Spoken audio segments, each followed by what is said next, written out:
오늘은 부처님이 지세보살에게 과시되 지세보살에게 이제 너가 유마힐에게 나아가 문명하여라 이렇게 이제 이야기하는 장면입니다.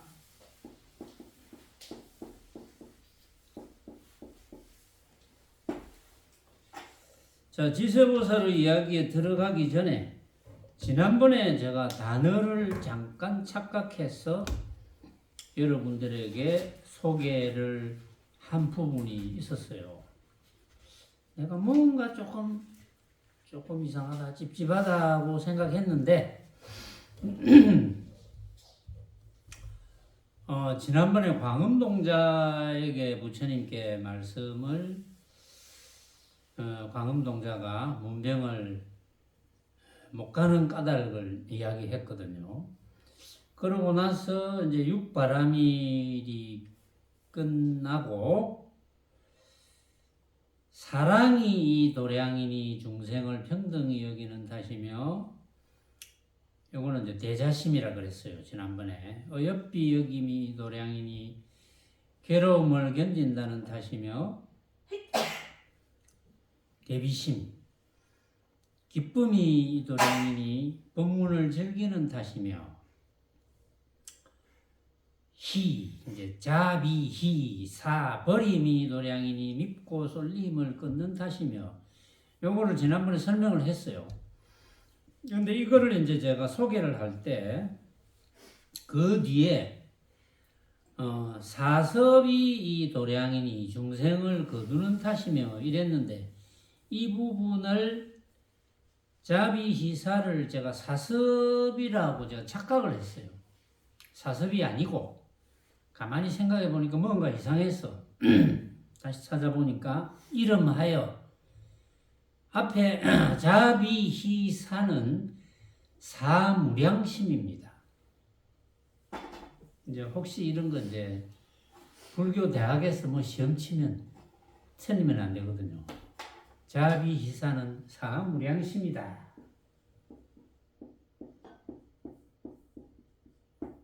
제가 자비희사를 지난번에 사서법이라고 제가 잘못 소개를 했거든요. 그래서 잘못 소개를 한 데 대해서 제가 사과를 드립니다. 혹시 제 본문을 듣고 뭐 무슨 불교 고시 뭐 이런 거 치는 분이 있으면 틀리잖아요. 그래서 제가 정정을 해드립니다. 자비희사는 사무량심이고, 그 다음에 이제 사섭이 이 도량이니 하고 이제 중생을 거두는 탓이며, 요거는 사섭법은 전에도 제가 설명을 했어요. 사섭법. 사섭법은 보시,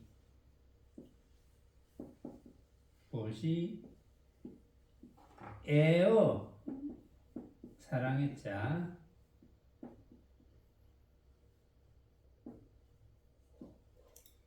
그 다음에 뭐죠? 동사, 이행, 그렇죠? 이행, 요거는 해인이 잘 외화가 있는데 지금 마스크를 딱 끼고 있으니까 이야기를 안 합니다. 4번째 동사. 어쨌든 동사도 4가지 중에 한 개인데 여기에 사서법입니다. 근데 전에 설명을 했어요. 전에 앞에서. 근데 이제 단어를 뭐 제가 늘 기억하는 건 아니니까 또 뭐 뜻은 설명을 했고, 부처님의 중도법에는 전혀 지장이 없습니다. 보시, 무주상 보시를 이야기하는 거고, 애어는 부드러운 말, 모든 사람에게 부드러운 말, 사랑스러운 말을 해준다. 그 다음에 이행은 이익이 되도록 뭔가 도움이 되는 말을 해준다.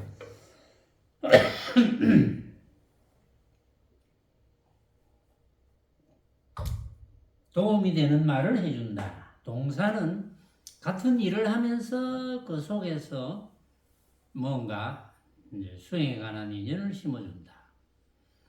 또 중도에 관한 설명을 해준다. 결국은 요 사서법은 이렇게 해서 온갖 중생들에게 부처님과의 인연을 심어주는 데 목적이 있습니다. 그게 이제 사설법이에요. 혹시 여러분들이 이런 거 시험 치면은 사설법은 보시에어 이행동사 있고 사무량시면 자비시사다 이렇게 아시면 됩니다. 그냥 그거는 뭐 그런 정도의 뜻이고, 자 오늘은 부처님이 지세보살에게 구하시되 너가 유마일에게 나아가 문명하라. 이러니까 지세보살이 부처님께 세존이시여 저는 거기에 나아가 문명함을 감당치 못하겠나이다. 어떠므로써 임박했습니까? 두루두루 생각하오니 옛적에 조용한 방에 혼자 있는데 지세보살이 그때 마구니 왕 파순이가 12,000의 하늘아씨를 데리고 제석천왕과 같은 모양으로 변장을 해가지고 제석천왕처럼 변장을 해서 12,000명이나 되는 천녀 하늘아씨를 데리고 풍악을 잡히고, 그러니까 막 음악을 연주하면서 이 지세보살의 처소에 와서 전부 지세보살 앞에 머리를 쪼아리고 합장 공경하며 한쪽에 쭉 섰습니다. 그 장면이 이제 생각이 나시죠? 그래서 이제 지세보살이 제석천왕인가? 이렇게 이제 생각을 하고 말하기를 교시가여 착한지라 교시가여, 교시가가 제석천왕이거든요. 교시가의 다른 이름 제석천왕, 제석천왕의 다른 이름 교시가. 그러니까 지세보살이 이제 마구니 왕 파순이가 제석천왕으로 변장을 한 것을 제석천왕인 줄 알고 교시가여 비록 복이 응당 있으나 스스로 방자함은 마땅치 않으니 당신 참 복 많소. 제석천왕 보고 그러는 거예요. 왜냐하면 12,000의 하늘아씨를 데리고 왔으니까 참 복 많다 이런 뜻입니다. 당신 참 복 많소. 제석천왕인 줄 알고 참 복 많소.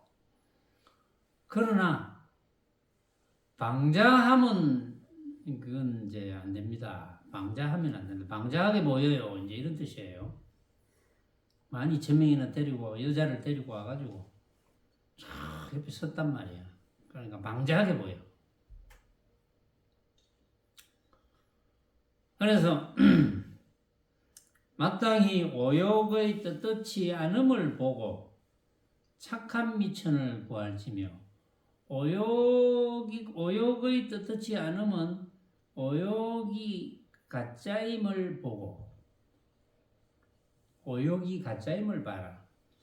이제 오욕이 이제 수면욕, 식욕, 재산욕, 성욕, 명예욕, 이걸 일반적으로 이제 오욕이라고 그 책에 다 기록이 되어 있어요. 이런 것도 무슨 불교 시험을 치면은 오욕이 아닌 것은 뭐 이래가지고 뭐 오지 쓴다 이런 거 나오겠죠. 그래 시험 치봤나? 안 치봤나? 하여튼 뭐 성가고시 이런 거 치면 뭐 이런 거 나올 것 같아요 보니까. 그래서 오욕의 떳떳지 않음을 보고, 오욕이 그 진짜가 아니야. 응? 착한 미천을 구할지며 성근을 구해라. 착한 미천은 중도법에, 부처님의 중도법에 다가갈 수 있는 기초를 다져라 이런 뜻이에요. 그래서 몸과 목숨과 재물의 굳은 법을 닦을지니라. 이걸 삼견법이라 하는데, 그 몸과 목숨과 재물의 굳은 법. 그러니까 몸과 목숨과 재물을 중생들은 그걸 이제 전부인 줄 알고 살잖아요, 한 세상. 몸뚱이 어쨌든 건강하게 만들어야 되겠다. 이게 뭐 100년도 못 살면서 200 지금 세계적으로 보니까 얼마 전에 할머니가 116인가 뭐 돌아가셨던데 뭐 돌아가시기 전까지 행복했으면 그나마 다행이지만 지금 어디로 태어났는지도 이제 모르죠. 그 몸뚱이에 전부 달라붙어 가지고 나이가 들수록 몸뚱이 더 달라붙고 물론 이제 건강 관리를 해서 부처님의 정도법을 완전히 깨달을 때까지는 내가 건강 관리를 잘해야 되겠다 이런 거는 좋은데 안 그래가지고 어디 쓰려고 응? 어차피 한 번은 죽을 건데 목숨 그렇지? 목숨 응? 죽을까 싶어서 맨날 전전긍긍하고 우리 밑에 큰 길 지하철 다니는 길 그 위에 이제 버스도 다니고 하는 큰 길 위에는 대부분 할배 할매들 밑에는 대부분 젊은 사람들. 왜냐하면 밑에는 젊은 사람들이 지하철역에서 나와가지고 바닷가로 쭉 내려가니까 거기서는 전부 대부분 한 뭐 70, 80%는 젊은 사람들. 이 큰 길 위에는 7, 80%는 할배 할매들. 여러분들도 느끼고 있죠. 이 동네에 사는 분들. 그러면 정말 참 바른 걸음걸이 똑바로 이렇게 조금이라도 끄떡거리지 않고 똑바로 걷는 사람이 그렇게 많지가 않아요. 근데 본인은 몰라요. 본인은 끄떡끄떡 하면서 걷는 거를 바르다고 생각할 수도 있어요. 나도 뒤에서 보면 끄떡끄떡 할지도 모르죠. 걸어가면. 근데 그건 갈수록 더하죠. 나이가 들수록 점점 몸은 말 안 듣고 그러다가 죽겠죠. 그런데 그 이제 목숨에 붙어가지고 하여튼 뭐 예상 못한 일을 많이 하거든요.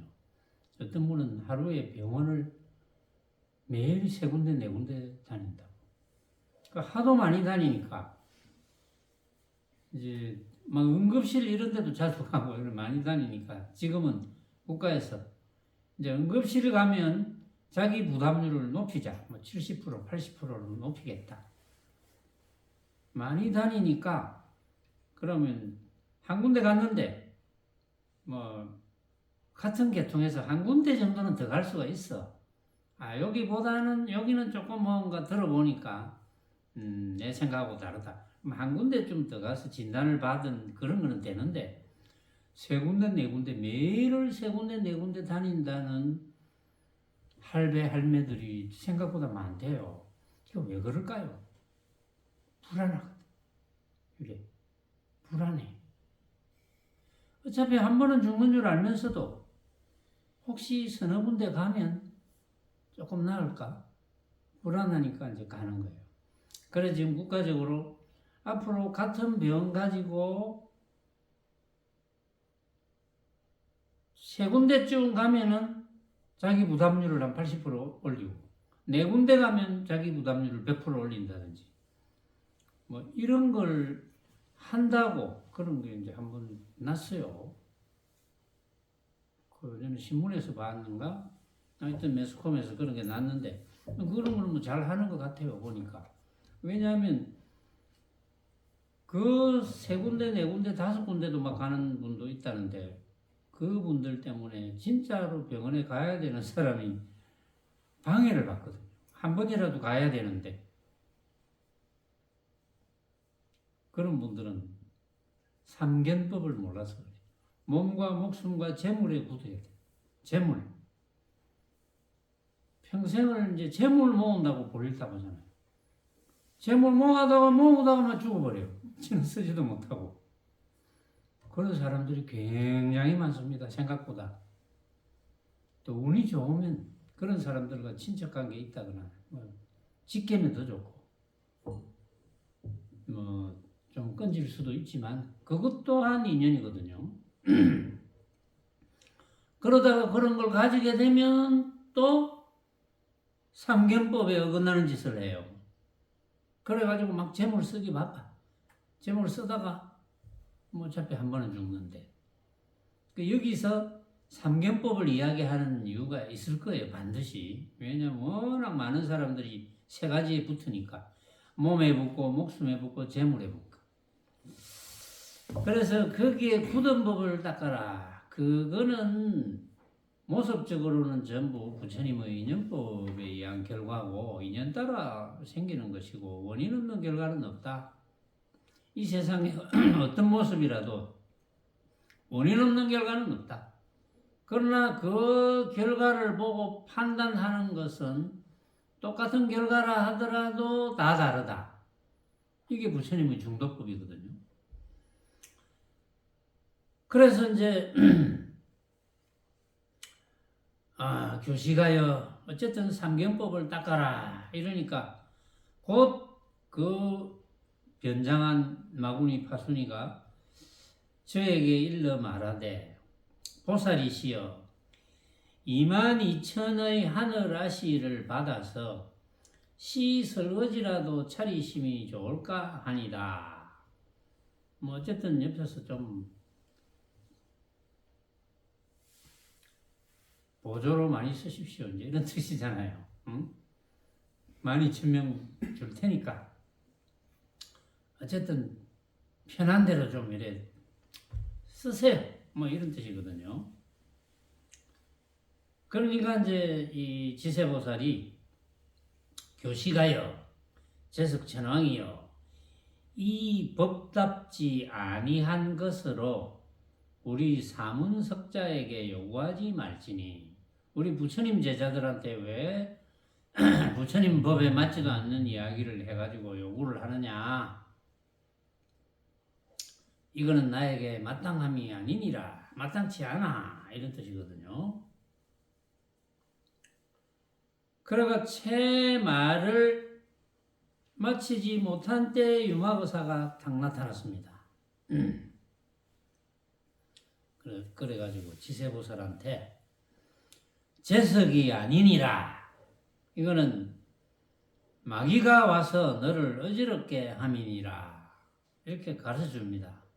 가르쳐 주니까 곧 마귀에게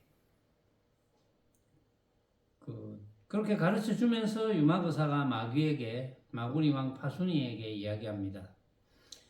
이 모든 아가씨들을 내한테도 내가 다 받을게. 이렇게 이야기합니다.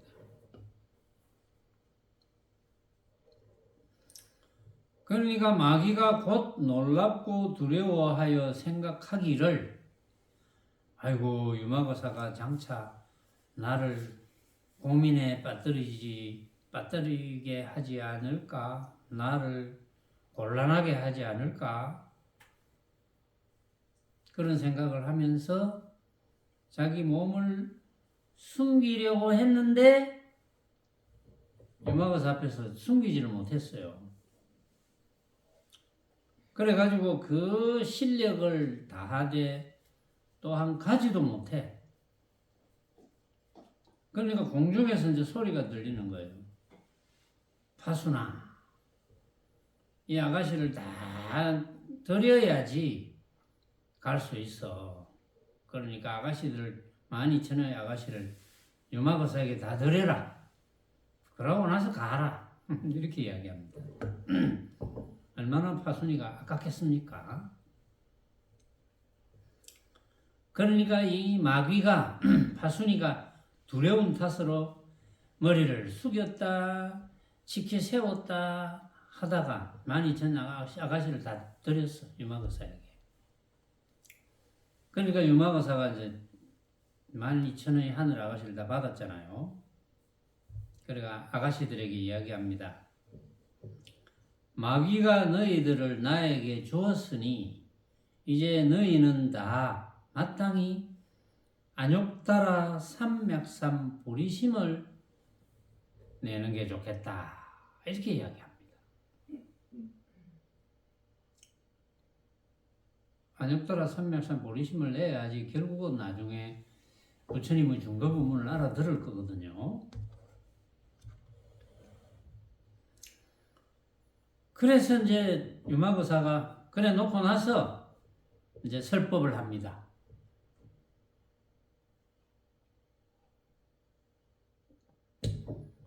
그러고 나서 도의 뜻을 이제 내게 하고 12,000 하늘 아가씨들한테 전부 도의 뜻을 내게 하고, 그러니까 부처님의 법문을 듣고 깨닫고자 하겠습니다. 이제 이런 생각을 일으키게 만들고 다시 말씀하시되, 이미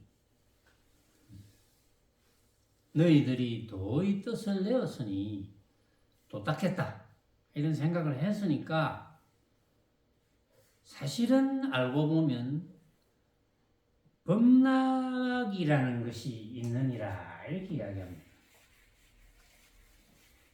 법락.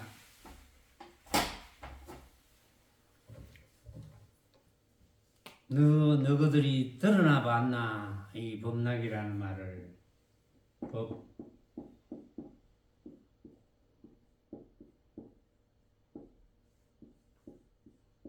법락의 반대말은 뭐겠습니까?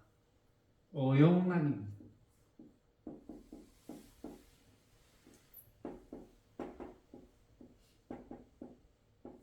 아까 오용락 이야기했죠. 오욕으로 인해서 5가지로 욕심을 채움으로 인해서 즐거워하는 것. 그러니까 즐거워지기 위해서, 스스로가 즐거워지기 위해서 5가지로 욕심을 채우는 거예요. 수면욕, 뭐 자는 거, 무조건 자야 되겠다. 뭐 그런 게. 식욕, 뭐 먹는데 욕심 부리는 거. 재산 모으는데 욕심 부리는 거. 성욕에 욕심 부리는 거. 명예에 욕심 부리는 거. 이건 뭐 여러분들이 다 이제 알아듣는 말이죠. 그래서 법락이라는 게 있는데, 가히 스스로가 좋아할지언정 다시는 오용락을 즐기지 말지니라. 조금 전에 이야기한 수면욕, 식욕, 재산욕, 성욕, 명예욕 이런 거 오용락을 다시는 즐기지 마라. 그러니까 하늘 아가씨가 질문을 합니다. 무엇을 법락이라고 하십니까? 법락이 뭐 어떤 겁니까? 이렇게 물었어요. 법락.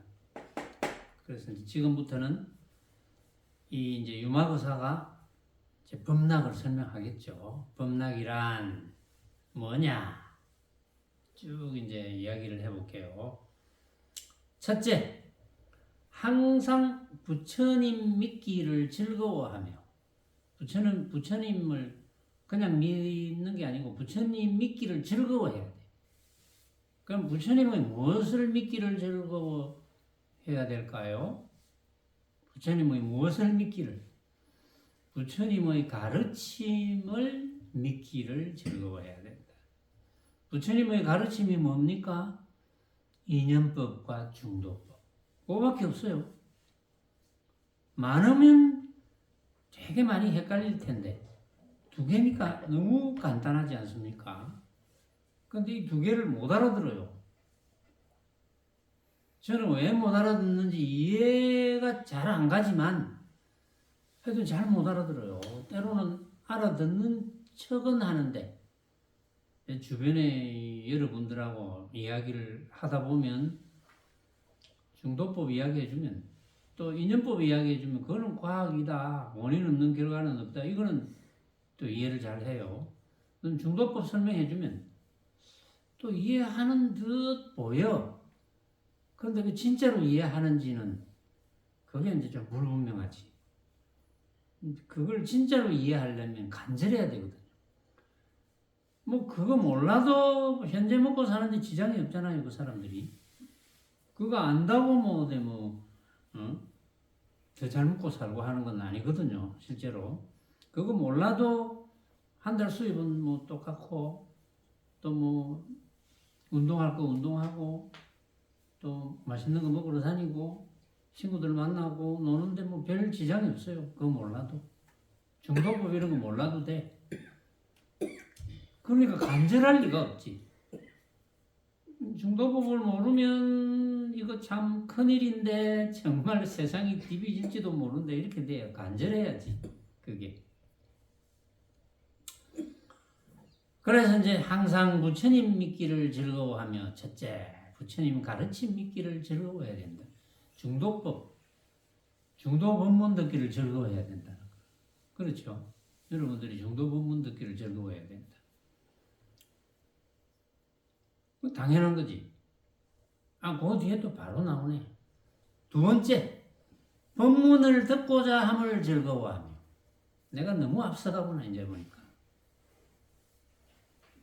법문을 듣고자 함을, 부처님 법문을 듣고자 함을 즐거워하며. 그러니까 중도법 듣는 걸 즐거워해야지. 당연히 즐거울 수밖에 없죠. 세 번째, 대중공양하기를 즐거워하며.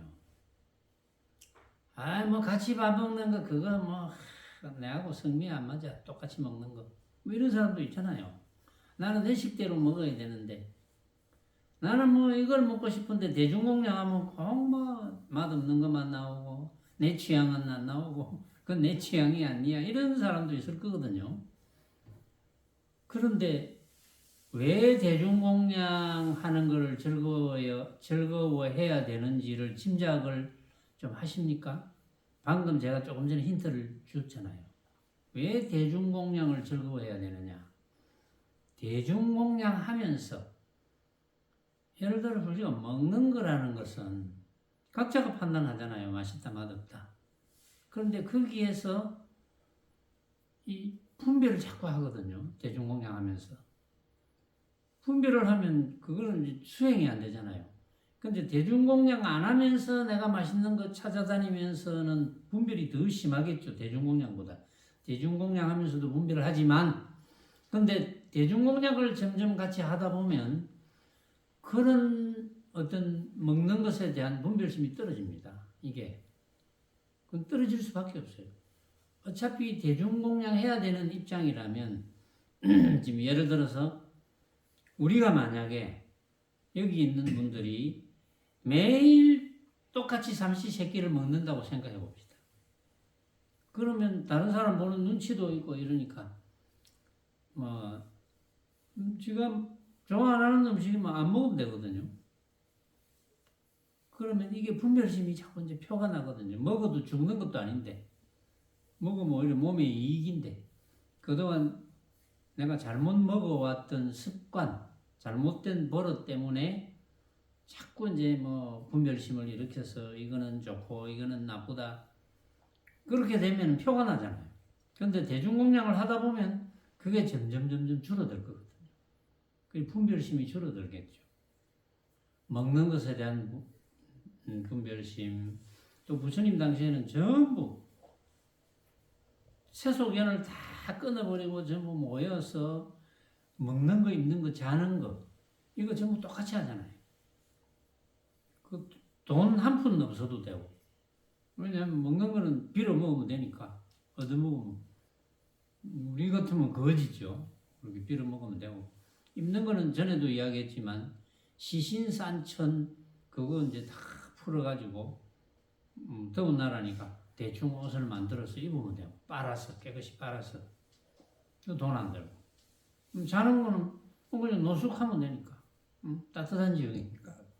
저기 뒤에 이제 정사도 생기고 이렇게 생겨서 지붕 있는 집 이런 데서 이제 살기도 하고 이렇게 변천이 됐죠. 우리나라도 성가가 지금 절에서 이제 다 자고 또 이제 빌어먹는 것도 탁발하는 거라고 이야기했지만 탁발하는 것도 자꾸 말썽이 생기니까 탁발할 자격이 없는 사람들이 탁발을 하러 돌아다니거든요. 성복을 입고 머리를 깎고. 근데 조금 어려운 시절에는 그런 짓을 많이 했어요. 왜냐하면 밥을 굶으니까 스님처럼 분장을 해서 탁발하러 다니는 사람들이 좀 있었어요. 근데 이제 그러다가 그분들은 수행자가 아니니까 자꾸 이제 말썽이 일어나는 거죠. 자기 마음에 안 들면 한마디 승려가 아니니까 그냥 욕도 하고 왜 작게 주느냐? 너는 되게 부자인데 이것밖에 안 주나? 뭐 이런 식으로 따지기도 하고. 이 자꾸 이제 말썽이 생기는 거예요. 그래서 탁발을 없애버린 거예요. 이게. 근데 지금은 이제 완전히 달라졌죠. 이제 자는 문제는 우리나라 같은 경우는 사시사철이 있으니까 겨울에는 춥고 또 여름은 덥고 뭐 이런 게 있으니까 또 지붕 있는 시설이 필요하고 이래서 많이 변천이 된 거예요. 그동안. 그래서 이제 물론 이제 거기에 따른 계율도 생겨나고 뭐 이렇게 했지만 그래서 이제 대중공양하기를 즐거워한다는 것은 그때는 어쨌든 이 탁발을 해서 부처님 당시에는 탁발을 해서 딱 탁발하는 기준이 다 그것도 정해져 있어요. 7집에 가서 탁발을 하는데 내가 오늘 이제 먹어야 될 양이 정해져 있으면 7집에서 한 숟가락도 못 얻었다. 그럼 굶어야 되는 거예요. 그 사람은. 탁발하는 시간에 탁발을 못하면. 그런 규정이 이제 되어 있었습니다. 전부 인연법칙이거든요. 그러니까 이제 단체 생활을 한다, 대중공양한다는 이 말은 사실은 단체 생활을 한다는 거거든요. 단체 생활을 하게 되면 그런 의식주에 대한 분별심이 떨어진다. 그래서 분별심이 떨어졌다는 것이 모습에 관한 분별심이니까 점점 모습에 관한 애착을 하지 않게 되고 점점 수행심이 높아져서 부처님의 중도법을 이해하고 실천하는 데 도움이 된다. 이제 그러니까 대중공양하기를 즐거워하라. 뭐 이런 뜻이겠죠. 오욕 여의기를 즐거워하며 범락 반대가 오욕락이라고 조금 전에도 몇 번 이야기했어요. 그러니까 이 오욕락을 떠나기를 즐거워해야 된다. 그런데 이제 오욕락을 떠나라면 섭섭한 사람이 되게 많겠죠. 그러니까 그런 사람도 있겠죠. 섭섭한 사람도. 그런 사람은 이제 수행하고는 좀 거리가 멀겠죠. 그 오욕 여의기를 즐거워하는 그런 버릇을 길러라 이런 뜻이고 오음을 원수같이 봄을 즐거워하며 오음을 원수같이 봄을 즐거워해라. 원수같이 본다는 것은 절대 안 본다 이 말이잖아요. 응? 오음이 오온이거든요. 오온. 오온을 원수같이 봄을 즐거워해야 된다. 왜냐하면 오온은 색수상행식이잖아요. 나라는 생각. 이것도 이제 오음을 원수같이 봄을 즐거워하며 이렇게 번역했지만 뜻은 오온은 색, 나라고 생각하는 것, 수상행식, 내가 만나는 마음법에 대한 생각, 그게 수상행식이거든요. 그럼 결국은 나라고 생각하는 것과 마음법에 대한 생각은 모든 모습에 대한 생각 이렇게 보면 돼요. 그게 오음에 관한 생각입니다. 모든 모습에 관한 생각이 가짜인 줄 알물 즐거워해라 이런 뜻입니다. 이게 근데 이거를 잘못 알면 이제 오음을 일반적으로 그렇게 이제 설명하는 분들이 많이 있고 부처님 초기 경전에도 그렇게 번역을 조금 잘못해 놓은 것, 설명을 잘못한 것이 많아요. 오음을 나라고 착각한다. 나. 오온을 나라고 착각한다. 이렇게 번역해 놓은 것도 있고, 그렇게 설명해 놓은 것도 있고. 그렇게 하면 못 알아들어요. 그러니까 이제 나라고 생각하는 것과 수상행식, 내가 만법에 대해서 생각하는 것. 이 생각이 진짜 생각은 없다. 각자의 생각이 다 다르다. 그러니까 온갖 모습에 관한 생각이 다 다름을 놓치면 안 된다. 이런 뜻이거든요. 오음을 원수같이 봄을 즐거워해라.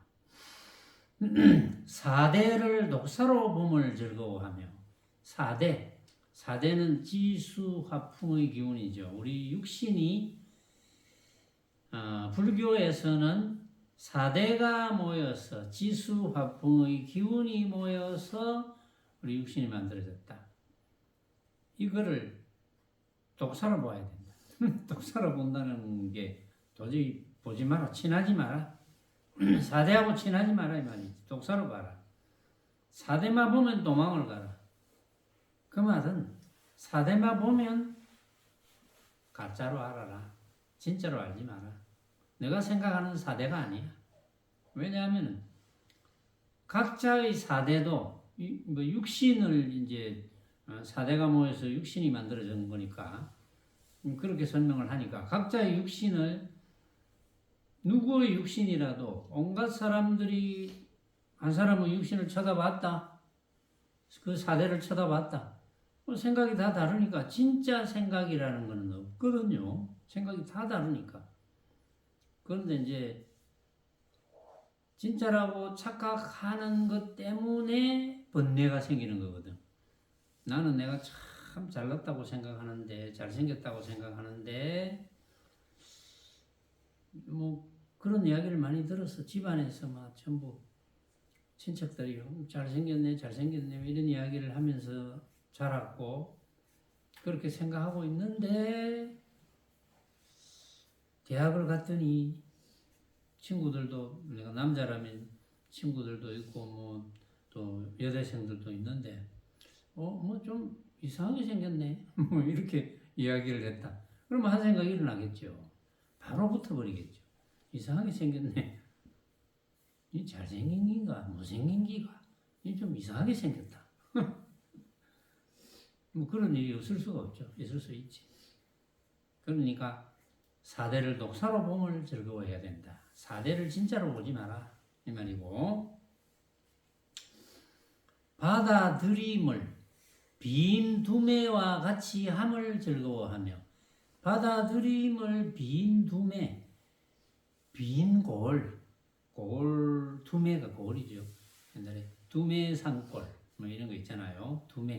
두매라고 번역했는데 고을, 두매산골. 받아들임을 아무것도 없는, 아무도 살지 않고 있는, 비어있는 두매산골처럼 생각해라. 받아들임을. 그게 무슨 뜻입니까? 응? 받아들임을 그렇게 생각해라. 진짜로 받아들이지 마라 이거지. 받아들임을 아무 마을에, 촌마을에 아무것도 없는 것처럼 받아들이라. 그 말이거든요. 그렇게 받아들이지 않고 받아들임을 그득하네 이렇게 받아들이면 전부 진짜로 착각하는 거잖아요. 진짜로 착각해야 그득하게 받아들이지. 아무것도 없는 것처럼 받아들이라. 온갖 모습을 아무것도 없는 것처럼 받아들이라. 온갖 모습을 쳐다보고 느끼고 온갖 모습을 향기를 냄새로 맡고 혀로 맛을 보고 뭐 피부로 감촉을 느끼고 이런 온갖 모습에 대한 내 생각을 아무것도 없는 것처럼 받아들이지 않는 것처럼 해라. 있는 것처럼 생각하지 말고 없는 것처럼 생각해라. 그 말은 헛개비 같은 것으로 생각해라. 각자가 생각으로 만드니까 진짜 생각은 없는 거거든. 진짜는 없어. 그 진짜가 있다고 착각하면 그거는 이제 중도 부문을 못 알아듣는 거고. 근데 이제 중도 부문을 못 알아듣는 분들은 아직도 그 고리에서 벗어나지를 못하는 거예요. 왜냐면 어릴 때부터 우리는 그렇게 배워왔잖아요. 항상 칭찬받으면 모습으로 생각하고, 내가 뭘 잘해서 칭찬받으면 내 잘하는 모습으로 생각하고. 근데 어릴 때부터 지금까지 항상 모습에 관한 칭찬, 모습에 관한 꾸중, 그런 걸로 살고 있었고, 지금도 그런 걸로 살아가는 사람들이 많잖아요. 지금도 그래서 칭찬받으면 뭐 즐겁고, 꾸중 들으면 괴롭고, 그렇게 살아왔는데, 그 칭찬과 꾸중이 진짜가 아니라는 걸 알았다. 그건 각자의 생각이다. 칭찬하는 사람의 생각이고, 꾸중하는 사람의 생각이다. 그게 다르다. 그런 걸 알았다. 이게 보통 문제가 아니거든요. 알았다는 것은. 알았다는 것은 부처님의 중도법을 받아들이기 시작했다. 이런 뜻이죠. 그래서 받아들임을 빈 두매와 같이 함을 즐거워해라. 그러니까 온갖 마음법을 누구나 각자가 생각으로 만든 허망한 헛개비인 것으로 아는 걸 즐거워해라. 이런 뜻이거든요. 받아들이면 진짜가 되니까. 도의 뜻, 9번째. 도의 뜻 보호하기를 즐거워하며, 도의 뜻 보호를 어떻게 해야 됩니까? 도의 뜻 보호를 어떻게 해야 됩니까?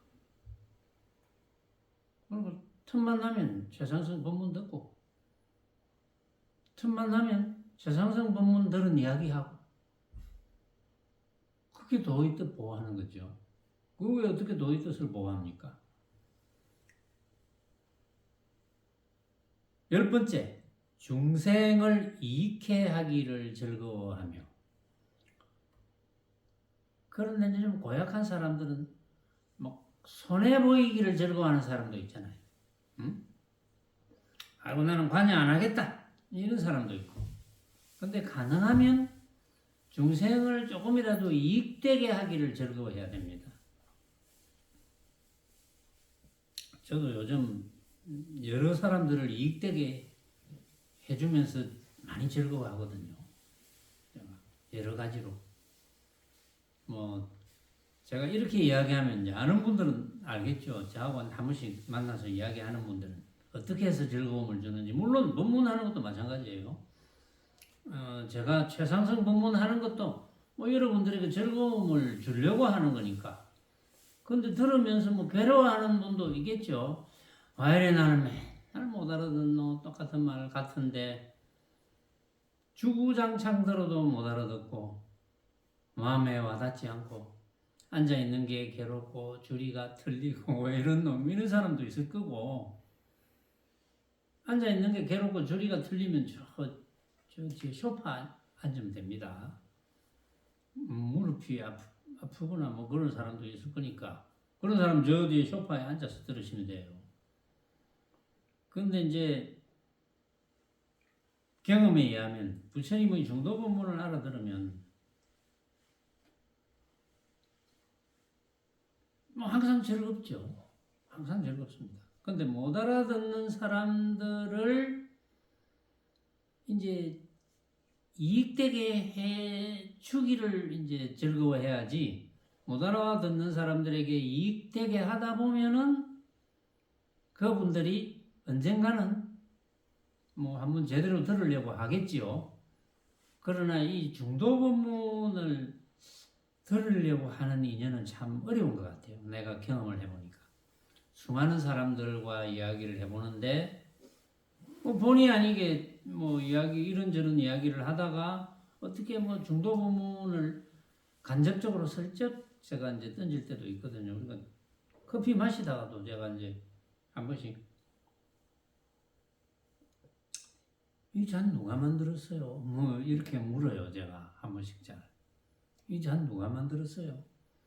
그러면 의안이 벙벙하겠죠. 그럼 어떤 분 혹시 그 잔 선생님이 만든 겁니까? 뭐 이렇게도 할 수도 있겠죠. 특히 요즘 제가 붓글씨로 쓰고 도양이 구운 그 커피 잔이 있거든요.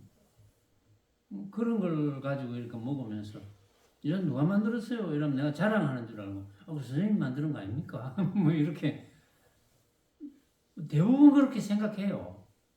그러니까 나는 뜻이 다른데. 그러면 내가 이제 다시 이야기하죠.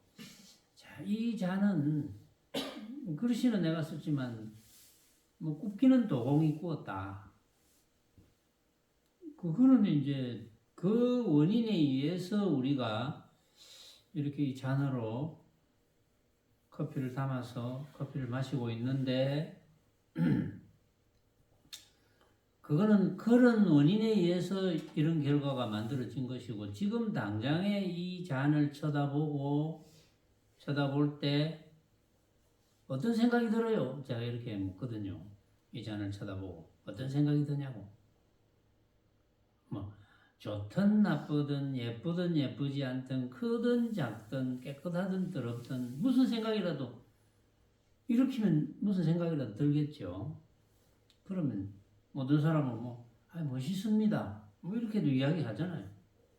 그러면 나도 멋있는데. 그러면 여기 한 서너 사람이 같이 커피를 마시고 있다면 어떤 생각이 들어요? 어떤 생각이 들어요? 이러면 내 체면을 이제 봐야 되니까 다 멋있습니다, 멋있습니다, 멋있습니다 이렇게 하잖아요. 그럼 제가 그래요. 똑같이 멋있습니다라고 했는데 표현은 그렇는데 이 잔을 똑같이 보았을까요? 제가 이렇게 물어요. 그럼 생각을 해요. 똑같이 보았겠나? 안 보았겠나? 근데 확실히 연식이 좀 젊은 분들은 이해가 좀 빨라요. 근데 연식이 저 칠순이 이렇게 넘어가기 시작하면 젊은 사람들이 이해하는 듯이 보이니까 옆에 같이 있는 사람들이 자기도 뭐 오히려 연식이 있으니까 더 잘 이해한다고 이야기를 해야 되겠는데 사실은 이해가 안 가거든요. 그게 보이거든요. 옆에서 보면 이해가 잘 안 가는 것 같아요. 안타깝지만 그렇다고 뭐 계속 똑같은 이야기를 하기도 좀 그러한데 그 정도 선에서 끝내야 되는데 또 젊은 사람들은 간절하지 못하면 이해는 좀 해요. 그걸 딱 기억하고 있어요. 다음에 탁 물으면 또 대답을 탁 해요. 근데 기억만 할 뿐 적용을 못합니다. 젊은 사람들은 기억은 하더라고 보니까 내가 이제 비슷한 스타일로 물으니까 그러면 뭐 잔으로 물으면 그렇고 뭐 예를 들어서 이런 어떤 필기구 가지고 또 누가 만들었냐 이러면 그걸 기억 탁 해가지고 내가 만들었어요. 뭐 이렇게 생각으로 만들었어요. 이렇게 말은 해. 근데 그게 일상에서 적응이 안 돼요. 내가 만들었다는 것은 남도 만들 수 있다는 거고 그래서 진짜 모습을 볼 수 없기 때문에 우리는 집착하면 안 된다는 뜻인데 내가 만들었다는 생각은 생각이고 집착은 집착이고 그러면서 또 집착을 해요. 그러니까 적용이 안 돼요. 간절하지 않으면 적응이 안 됩니다. 적응과 적용 그게 안 돼요. 간절해야 돼. 그래서 근데 뭐 간절한 것도 그냥 간절할 수는 없잖아요. 참 묘하죠. 그것 또한 인연입니다. 간절하게 될 수 있는 인연이 만들어졌으면 좋겠다. 이제 이런 생각을 하는 거지. 그 다음에 스승 11번째 스승 공경하기를 즐거워하며 스승 공경하기를 즐거워하며 왜 스승 공경하기를 즐거워해야 됩니까? 스승 공경하기를 즐거워해야 된다. 그래야 법문을 들을 수 있으니까. 스승 공경하기를 즐거워해야지 즐겁게 법문을 들을 수 있지. 그러니까 스승 공경하기를 즐거워하지 않는데 어느 스승이 법문을 해줍니까? 법문을 안 해주지. 해줘봤자 필요 없다는 걸 알거든. 스승 공경하기를 즐거워하지 않는 사람에게는 법문이 먹혀 들어가겠습니까? 간절해도 먹혀 들어갈까 말까인데 스승을 공경하지 않는 사람에게 어떻게 법문을 해줄 수가 있을까요? 해줄 수가 없지. 해도 소용이 없다는 걸 아니까. 그래서 스승 공경하기를 즐거워하며 널리 베풀기를 즐거워하며 널리 베풀기를 즐거워해야 돼. 우리 선언에도 대부분 베풀기를 즐거워하는 것 같아요. 보니까 굳건히 계율 지니기를 즐거워하며 자 여기부터는 또 육바라밀에 대한 이야기가 나오고 그 뒤에도 내용이 있기 때문에 오늘은 여기에서 끊겠습니다. 여기에서 끊고 갑진년은 오늘이 마지막 법문입니다. 해가 바뀌면 을사년이거든요. 을사년 입춘부터 시작하거든요. 을사년 입춘일이 양력으로 2월 3일입니다. 그래서 을사년 되기 전에는 갑진년이니까 지금 우리는 갑진년이거든요. 갑진년 12월이잖아요. 지금 갑진년의 오늘이 이제 마지막 본문이고 다음에는 을사년에 가서 제가 본문을 하도록 하겠습니다. 차고 없으시고 왜 말이지 갑진년에 금요일 한 번 더 남았는데 그러십니까? 뭐 이런 분이 혹시 계시면 뭐 저한테 개인적으로 말씀해 주세요. 제가 개인적으로 이야기해 드릴게요. 자, 오늘은 여기까지 하겠습니다.